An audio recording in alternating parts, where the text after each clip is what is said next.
নমস্কার বন্ধুরা, কেমন আছেন সবাই? আশা করি ভালো আছেন। বন্ধুরা, আজকের গল্প একটি অলস যুবক ও তার পিতার কাহিনী। কোনো এক গ্রামে একজন বৃদ্ধ পিতা তার পুত্রকে নিয়ে খুব চিন্তিত ছিলেন। কারণ সে পুত্রটি ছিল খুবই নিস্তেজ ও অলস প্রকৃতির। পড়ালেখার প্রতি সে খুবই অমনোযোগী ছিল। সে প্রায়ই আজকের কাজগুলো আগামীকালের জন্য স্থগিত করে রাখত এবং যে কোনো ধরনের দায়িত্ব থেকে পালিয়ে যাওয়ার চেষ্টা করত। পুত্রের এই অলস স্বভাব বেড়ে যাওয়া দেখে পিতা আরও চিন্তিত হয়ে পড়েন। তার মনে হয় এই অলসতার কারণে তার পুত্র হয়তো জীবনযুদ্ধে পরাজিত হবে। কারণ যা জানতেন, জীবনের কোনো সংগ্রামই অলসতায় জয় করা যায় না।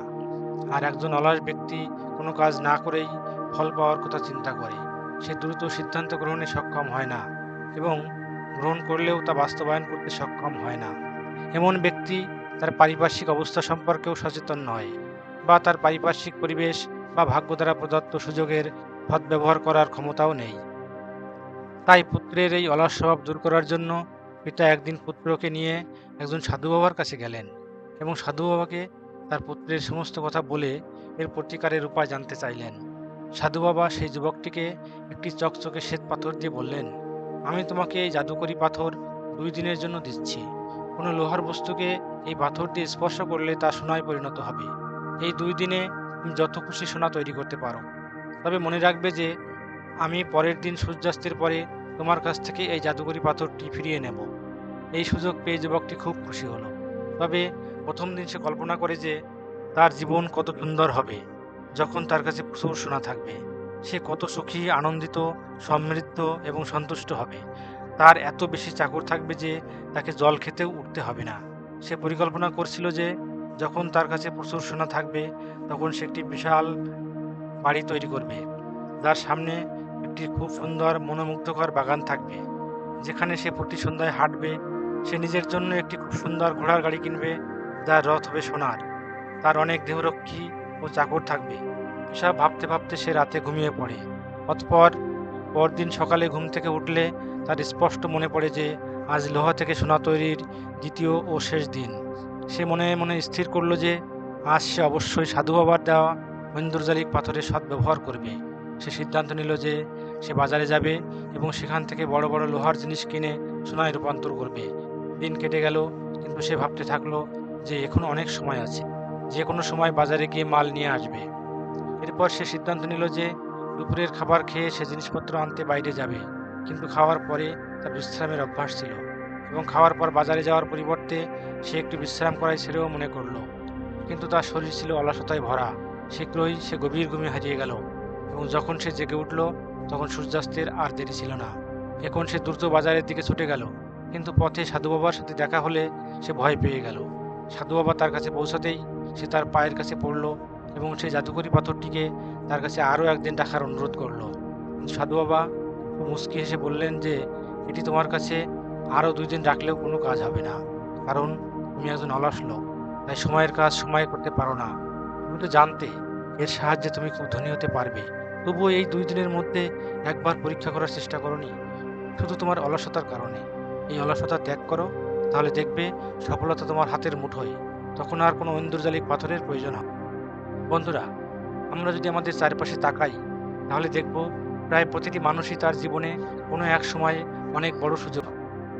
কিন্তু তাদের অধিকাংশই তাদের অলসতা এবং পরিশ্রম না করার অভ্যাসের কারণে সেই সুযোগটি হারিয়ে ফেলে এবং তারপর সারা জীবন অনুশোচনা করে।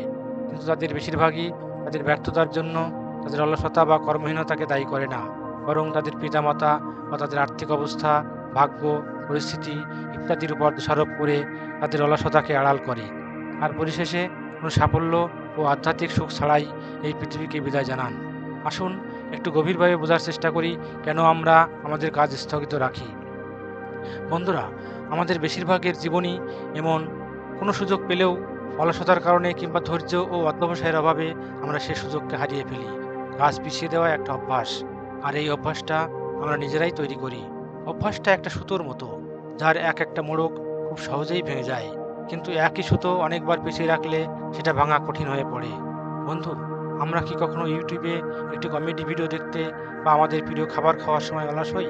না, আমরা তখনই অলস হই যখন আমরা পড়াশোনা করি বা অফিসের কোনো প্রজেক্টে কাজ করি বা ঘরের কিছু কাজ করি, মূলত আমরা গুরুতর বিষয়ে অলস হয়ে পড়ি। এখন আপনি যদি কাজ স্থগিত করা এড়াতে চান, তবে আপনাকে এই কাজের জন্য একটি নির্দিষ্ট সময় স্থির করতে হবে। কাজটি সম্পূর্ণ করার একটি নির্দিষ্ট সময় বা একটি নির্দিষ্ট তারিখ কাজটি সম্পূর্ণ হতে সাহায্য করে। ধরুন, আপনি একজন অফিস কর্মী এবং আপনার বস আপনাকে একটি কাজ দিয়েছেন যা আপনাকে আগামীকাল শেষ করতেই হবে। আপনি পুরো দিনটি অলসভাবে কাটাতে পারেন এই ভেবে যে এখনো পুরো দিন বাকি আছে। কিন্তু তারপরে আপনি এটি সম্পূর্ণ করতে সারা রাত জেগে থাকবেন। কারণ আগামীকাল আপনাকে সেই প্রজেক্ট ডেলিভারি করতে হবে।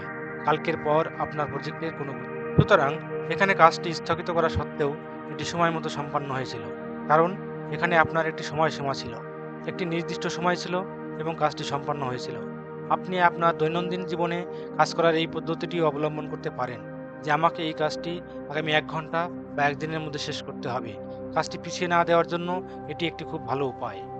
বন্ধুরা, আমরা যা করতে চাই এবং এখন যা করছি তার মধ্যে যদি খুব বেশি পার্থক্য থাকে, তখন আমাদের ভিতরে একটি লড়াই শুরু হয়। তারপর এটি আমাদের ভিতরে উত্তেজনা এবং অশান্তি তৈরি করে। অলসতা এমন একটা কাজ যেটা একজন মানুষ করে, কিন্তু সেটা করে কখনোই সে সুখী হয় না। ধরুন, আজকে আপনাকে কিছু কাজ করতে হবে, কিন্তু আপনার বন্ধুরা এসে বলল, ভাই চলো বেড়াতে যাই, মজা করি, আর আপনি তাদের সাথে বাইরে যান। সেখানে আপনি সারাদিন আড্ডা দিতে পারেন, কিন্তু সারাক্ষণ আপনার মন ভাববে, আজকে সেই কাজটা করতে হতো, কিন্তু আমি সেই কাজটা মিস করেছি। আর এই চিন্তার কারণে আপনি সারাদিন ঠিকমতো উপভোগ করতে পারবেন না এবং সন্ধ্যায় বাসায় ফিরলে সেই কাজটি করার জন্য আগের চেয়ে বেশি চাপে থাকবেন। ফলে আপনার কাজ করা সম্ভব হবে না। এখানে ভালো হতো আপনি যদি অলস না হতেন, আপনি আগে আপনার কাজ করতেন, তারপর বেড়াতে চলে যেতেন। তাহলে আপনি অবশ্যই আরও বেশি উপভোগ করতে পারতেন এবং চাপমুক্ত থাকতে পারতেন। আরও একটি বিষয় উল্লেখ্য যে কাজ স্থগিত করায় আমাদের মধ্যে অপরাধবোধ কাজ করে।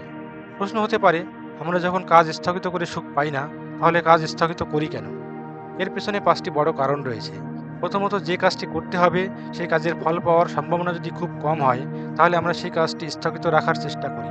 কারণ সেই কাজ করার জন্য আমাদের প্রেরণা কমে যায়। দ্বিতীয়ত, যদি এমন কোনো কাজ থাকে যা আমাদের প্রয়োজনের সাথে খাপ খায় না বা আমরা সেই কাজটি করতে আনন্দ না পাই, তাহলে আমরা সেই কাজটি স্থগিত রাখি। তৃতীয়ত, যদি কাজটি আমাদের জন্য প্রয়োজনীয় না হয় বা কাজটি করার জন্য কোনো বড় কারণ না থাকে, তবে আমরা সেই কাজটি স্থগিত রাখি। চতুর্থত, আমরা যদি কাজ করে তাৎক্ষণিক কিছু সুফল পাই, তাহলে সেই কাজটি করতে আমরা প্রায়শই উত্তেজিত হই। যা আমাদের অনেকদিন পর উপকার দেবে সে ধরনের কাজগুলো আমরা প্রায়শই এড়িয়ে চলার চেষ্টা করি। পঞ্চমত, ব্যর্থতার ভয়। কোনো কাজে ব্যর্থ হওয়ার সম্ভাবনা বেশি থাকলেও আমরা সেই কাজ এড়িয়ে যাওয়ার চেষ্টা করি। এখন প্রশ্ন জাগে, কিভাবে এই কাজ পিছিয়ে দেওয়ার অভ্যাস এড়ানো যায়? দেখুন, কোনো কাজ করার সময় যদি আপনি এই ৪টি জিনিস পেয়ে থাকেন, তবে আপনি যে কোনো পরিস্থিতিতে সেই কাজটি করবেন। প্রথমত, কাঙ্ক্ষিত ফলাফল। দ্বিতীয়ত, আপনার সেই কাজে সফল হওয়ার সব সুযোগ রয়েছে। তৃতীয়ত, আপনি এখন যে সুবিধাগুলি পাচ্ছেন, তারপর ওই কাজ করার পর আপনি আরও সুবিধা পেতে শুরু করবেন। চতুর্থত, যখন আপনি আপনার কাজের ফলাফল সাথে সাথে পাবেন বা কাজ শেষ হওয়ার সাথে সাথে আপনি সুবিধা পাবেন। এবার সমাধানের কথা বলি। কাজ পিছিয়ে দেওয়ার অভ্যাস কিভাবে এড়ানো যায়? এর জন্য প্রথমে একটি কলম এবং কাগজ নিন এবং নিজেকে প্রশ্ন করুন এবং লিখুন, কেন আমি কাজটি স্থগিত করছি। এতে করে আপনি কাজ স্থগিত করার কারণ জানতে পারবেন এবং একবার কারণ জানতে পারলে আপনার সমস্যার অর্ধেক এখানেই সমাধান হয়ে যাবে। তারপর এমন কোনো কাজ নির্বাচন করুন যা আপনি খুব ভালো করতে পারবেন। এতে নিজের নাম তৈরি করুন। আপনি একটি বড় পরীক্ষার জন্য প্রস্তুতি নিচ্ছেন এবং আপনার পুরস্কার ১-২ বছর পরে আসছে, তাহলে আপনার কাজকে তো করুন এবং প্রতিটি ধাপ শেষ করার পরে নিজেকে পুরস্কৃত করুন। এর মাধ্যমে আপনি আপনার কাজের প্রতি ক্রমাগত অনুপ্রাণিত হবেন। আপনি যদি কোনো কাজ স্থগিত করেন শুধুমাত্র এই কারণে যে আপনি সেই কাজে বারবার ব্যর্থ হচ্ছেন, তাহলে একটা কথা সবসময় মনে রাখবেন যে চেষ্টা না করাটা ব্যর্থ হওয়ার চেয়েও বড় পাপ।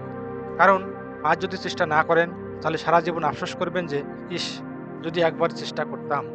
আর ব্যর্থতার ভয় আসলে আমাদের ভেতরের অহংকার, যা আমাদের ভয় রাখে যে আমরা ব্যর্থ হলে লোকে কি বলবে, লোকে আমাকে নিয়ে হাসবে, আমাকে ঠাট্টা করা হবে। বিশ্বাস করুন বন্ধুরা, আমাদের অহংকার পৃথিবীর সবচেয়ে অকেজ জিনিস। চেষ্টা করা এবং তারপরে ব্যর্থ হওয়া স্বল্প মেয়াদে আমাদের অনুশোচনা করাতে পারে, তবে ব্যর্থ হওয়ার ভয়ে চেষ্টা না করাই দীর্ঘমেয়াদে প্রচুর অনুশোচনা এবং আত্মগ্লানিতে পূর্ণ করবে। তাই ব্যর্থ হতে ভয় পাবেন না, চেষ্টা করুন, ভয়কে জয় করুন আর জীবনে সফলতার পথে এগিয়ে যান। এখন বন্ধু, আপনার যদি গল্পটি ভালো লাগে এবং আপনি যদি এই গল্পটি আরও মানুষের কাছে ছড়িয়ে দিতে চান, তবে ভিডিওটি লাইক করুন, যাতে ইউটিউব এই ভিডিওটি আরও বেশি মানুষের কাছে ছড়িয়ে দিতে পারে।